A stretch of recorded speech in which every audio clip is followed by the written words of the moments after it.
Hi, my name is Gabe Bartlett. I'm 17 years old. I live in White Bear Lake, Minnesota. I'm a Burkitt's lymphoma survivor, and I'm going to be running a campaign called Student of the Year for the Leukemia Lymphoma Society. Students of the Year is where high school students put together a team and, with the help of the community, try to raise as much money as they can in a 7-week span. My goal is $120,000 because I have 2 friends who are going to have lifelong battles against leukemia. Personally, I battled and beat blood cancer, and I want every person to have the same outcome that I did. And if I raise my goal of $120,000, I can link 2 people's names to research grants, which is why I set my goal so high, because there are 2 people that are very close to me.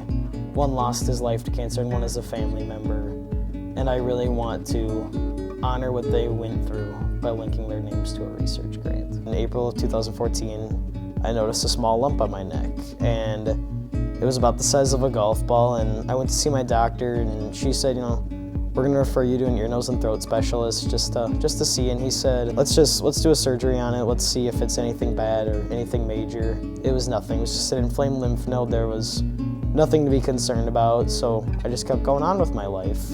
And then in June of 2014, I noticed I had a lump on my neck again, but this one was a little bigger, and this one was growing faster, and it was in the middle of baseball season, so I was like, can I just keep going on with my life and just keep playing sports and not have to deal with this? And so while I was going through baseball season, I kept having doctor's appointments and blood draws and all kinds of stuff, and they could not just figure out what this baseball-sized lump was on my neck. And then I had surgery in August of 2014, and they found that it was cancer called Burkitt's lymphoma. I was diagnosed on August 14th, and it was the hardest day of my life. I tried to stay positive on the day. The first thing I said after I was diagnosed was, when do I start and how do we beat this? And it was just so hard for me and my family knowing what I was gonna have to go through. And my treatment was only gonna be 4 months long, but in that 4 months, I was gonna be receiving the same amount of chemo that most people do in 2 years. Ever since chemo, I've had to adjust to my new normal life.